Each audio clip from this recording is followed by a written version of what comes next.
Hello there, everybody. Slapping my knee. Welcome back to the channel. I haven't done a Q&A in such an incredibly long time. A little bit of Ask Evan. I asked some of you guys on YouTube, the people that are the bell ringers, the subscribers, they get the notifications, and they had some juicy questions to ask me. So, without further ado, let's jump right on in. All right, the most upvoted question on the channel here, we've got, as a fellow Jerseyan who is trying to make my way in working/living in London in the future, what are more things you wish people knew about the transition that you haven't touched upon in recent years? What do you wish you'd known beforehand? I really don't think I have a real answer to this. There isn't anything I wish I'd known beforehand. I think I took everything in stride as it came up. Didn't plan on living here long term, was just as a short-term thing. So even after I transitioned fully, I don't think any extra information would have really helped me. I think it was more exciting to just learn everything as I go. There's little tiny things that might be annoyances, but knowing about it beforehand doesn't really help, except maybe if there's some specific item or brand that you want,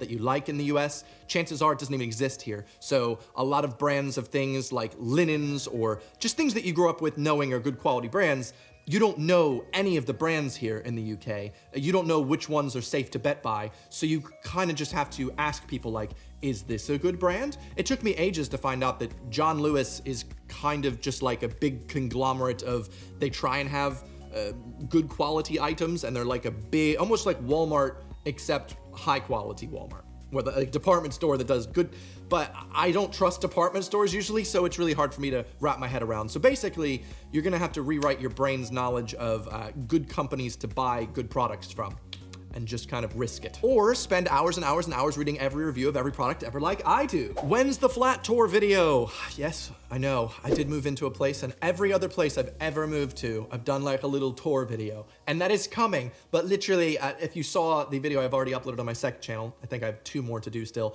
it was completely empty, and I've been slowly filling it out. In terms of the flat tour video, at one point my brain was like, oh, I can't do that until, you know, there's stuff on the walls. It looks crazy. It's totally empty on the walls, and I have all these things to put up, and I want to make sure I can put them up with the right type of screws and fittings and not have things fall off the wall. I can't do a flat tour video until it's perfect. And then I realized, when will I ever make anything, including a flat, perfect? It's not possible. When you see people's like flats or houses online, they didn't just have them fully the way they wanted as soon as they moved in, obviously. My brain is so broken in that regards. So I think I'd be happy to share a little flat tour video, hopefully in March, just showing you where it's at, and that way I can do a little update the year afterwards and go over it. However, my main issue with this at this point is that there's so many things I want to talk about in each room and why I've styled things different ways, and I feel like I'd want to do like a living room video, literally just a kitchen video, but I don't think as many people would be super interested in that, so I'm kind of trying to figure this out in the future. Tell me what your thoughts are on that type of concept. I might just do one overarching video and be like, if people want to watch it, here you go. We'll see how that turns out in March or April. Now that you're a British citizen who is charismatic, honorable, and socially minded, would you ever be crazy enough to consider standing in for the election at your local council? Probably not at the moment. Like, that's way down the line. I do not feel like I am knowledgeable enough at this point about the political sphere in the local council. I feel like truly, if you want to be a good local councilman, you really should live and breathe and understand everything about the pitfalls and the pros and cons of that area, and that way you can actually help people that live there, not just try and hopefully feed off the system as a parasite. Like in my previous area, after I'd lived there for 4 years, I was following so much about the area that I really did feel like maybe I could potentially. So maybe 4 or 5 years down the line, that's for some reason something I want to do, why not? Do you ever feel ashamed or mocked as a result of your Americanisms? Have you ever changed any words you speak to avoid teasing? Asking for an American who's lived in Britain for years. No, not at all. In fact, I do specifically choose to do words that I want to use until other people are influenced by me. The amount of times I say the word saran wrap exclusively in this house, referring to, of course, saran wrap, until people around me stop saying cling film by accident, and I point out like, ha, just so you know, you used the word, ha, gotcha. Same with scotch tape. I use those words. However, when it comes to like employees on the phone, because I now know both words, my brain will do this like slow down. I know I normally talk really quickly, but sometimes I have this like buffer spot, almost like when you speak multiple languages where it's like, which word should I use? And it's like car park, parking lot, car park, parking lot. And I will choose the one that not for teasing sake, but to be understood better by these people, but whereas otherwise, I do like using words from my upbringing and my heritage because that makes me me. And I like that. I watched your video. I'm currently trying to learn Japanese. How do I stay motivated? I study a couple times a week, but not clearly enough to be conversational in under a decade. That is the first piece of punctuation there. That was quite a sentence. Thanks. Hey, love the chill setup you have at your new place in contrast to the old apartment. Thank you very much. Appreciate that. I want to show you guys more of the space and do a lot more like different shots coming into here or moving into the studio / into my bedroom at some points, moving to the bedroom A. But right now I have this set up and I'm very, very happy with it because boom, as soon as I get my blinds installed, I can fully have control. A brand has actually reached out to me I'm working with for that, so stay tuned on that in the future. So exciting. But also in terms of how do you stay motivated, you just have to be self-motivated. Really, like, if it helps you, make a to-do list and make sure you always have study the language in your to-do list, if that helps. For me, I think it's just the fact that I have such a long streak, I will just keep going. I'm gonna be honest though, some weeks I only do like 1 or 2 lessons a day. Barely. So don't be upset if you don't have motivation. Some days that's just gonna be how it is. It is what it is. All right, so this is an interesting one here. Do you have any tips for the average working from home person who is on Teams, Zoom, etc. a lot, to be more professional with camera lighting, audio, and color grading in calls? They then go on to say they look through my kit, which is currently linked on my blog, and they feel overwhelmed with all the stuff. They want the professional setup, but don't know how to do it. So first of all, there is no reason you should be color grading your live stream video for Zoom and such unless you are a masochist. There's no reason. Okay, I do it because I'm a masochist, obviously. But if you are shooting a flat log profile on your camera to talk to coworkers, you've got to be an intense hobbyist that just loves this stuff. And that's it. Like, or you just already have this knowledge. So really don't think you should be color grading. Like the only reason truly to color grade is to shoot flat, get more dynamic range. So all of the lights in this shot are perfectly exposed and it gives me way more play to change the colors around to make myself a bit more warm, the background a little bit more cool to add more color contrast. For like a Zoom call, no. I don't think that would be worthwhile of your time, especially spending money on all this kit that isn't making you money. Unless you're a big hobbyist and you just really want to learn, but then you really shouldn't also be spending a lot of money at first. You should get cheap things that suit you, and then once you find out your choke points with those, you can be like, oh, I wish it had this. Okay, now I understand why I would want the better product, the bigger thing. And so start small, and the number one thing I'd say is just get a good microphone, not over 100 pounds as well. You can get really good microphones for 100 quid that are going to outperform literally anything else in any other team calls. So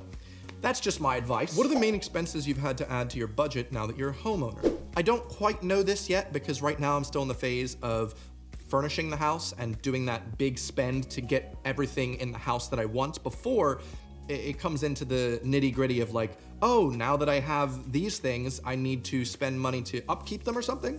But I'm not at that stage yet, so I don't really know. At this point, yeah, it's just furnishing things that I never thought I would need, but now I have. So I'll get back to you on that in a couple months or so. When you finally get back into the world, where's the first place you want to travel? Well, I would say New Zealand or Germany, except I'm actually going to Los Angeles and doing a road trip to Yosemite next week. Woo! So that's going to be very, very exciting. So follow the second channel for vlogs on that type of thing.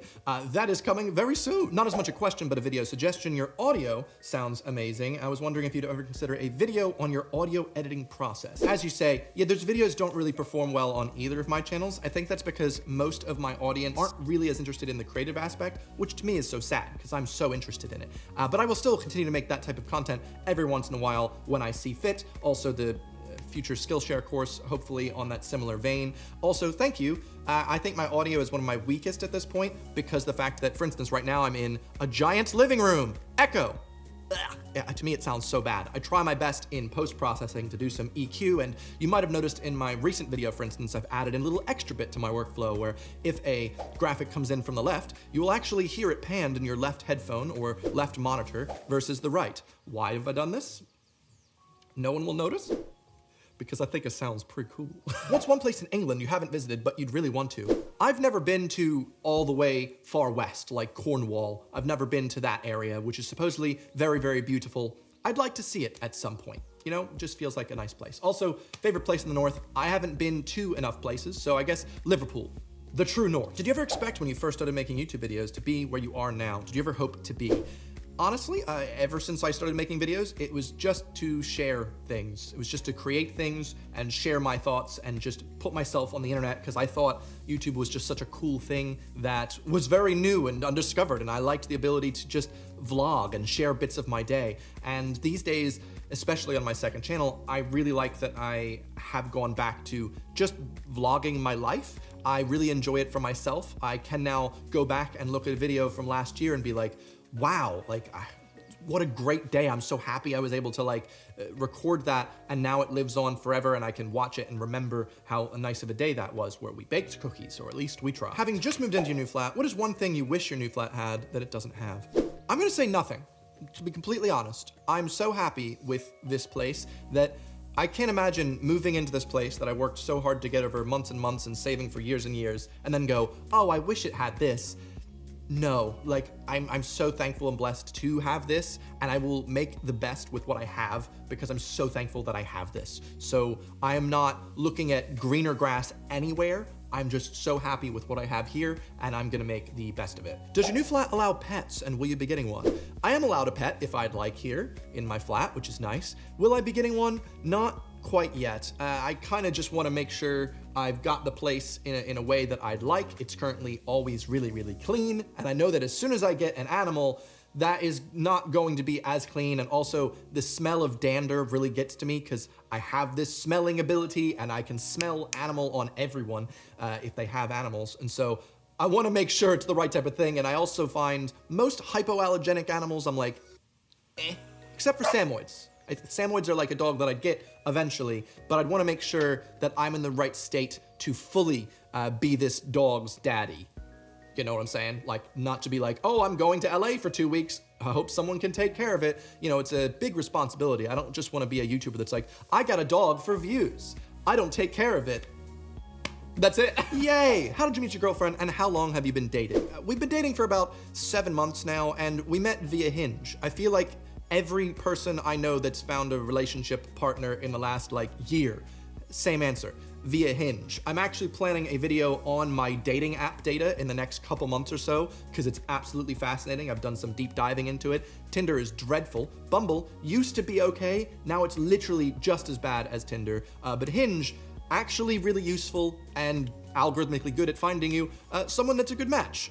Obviously, I would be a little bit biased, but I'm pretty friggin' happy, so yeah. She used a Lord of the Rings pickup line, so yeah, she's pretty precious. Is there anything you miss about old school YouTube? I mean, as someone who's been a YouTuber for 10 years, yeah, definitely. Like, I do miss so much the feeling like everyone knows each other, but now YouTube is so big, anyone can do it, everyone's on it, and it's harder for me to meet with other people and know other people in the field that, you know, might want to collab or something. I like making videos with other people. I feel like that's some of my favorite content that I make. However, I watch such a giant eclectic source of people that it's hard because I'm like, oh, I know we don't necessarily make similar content, but I'd love to have you on the channel. So hopefully I'll be reaching out to some people this year that you'd be interested in. Tell me, by the way, if you think there's a YouTuber that would get along with me, I can have him on the channel for different things. Leave a comment. I'd love to hear about it, and maybe I can reach out and see what we can do. Do you play chess? I haven't played chess in a really long time, but when I was in high school, I was the president of the chess club,